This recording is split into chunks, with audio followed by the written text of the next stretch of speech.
अस्सलाम वालेकुम। आप सबको अपने यूट्यूब चैनल पर खुश आमदीद कहती हूँ।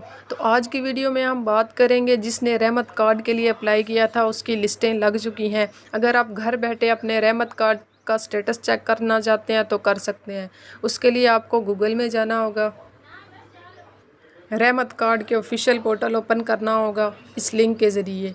ये लिंक डिस्क्रिप्शन में दे दिया गया है, इसके ज़रिए आप चेक कर सकते हैं। उसके बाद कुछ इस तरह का इंटरफेस आपके सामने आएगा। यहाँ पे आपने अपना आईडी कार्ड लगाना है। आईडी कार्ड लगाने के बाद कुछ इस तरह का आपके सामने आएगा। आप इस पोर्टल के ज़रिए आप घर बैठे अपना स्टेटस चेक कर सकते हैं।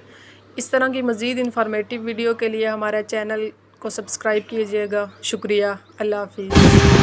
दोस्तों, अगर आप फ्री में अपना स्टेटस चेक करवाना चाहते हैं तो नीचे दिए गए व्हाट्सएप चैनल को जल्दी से फॉलो करें। हम यहाँ आपकी फ्री में मदद करेंगे, फ्री में चेक कर देंगे कि बेवा के लिए आप अहल हैं या नहीं। Thanks for watching. अल्लाह हाफिज़।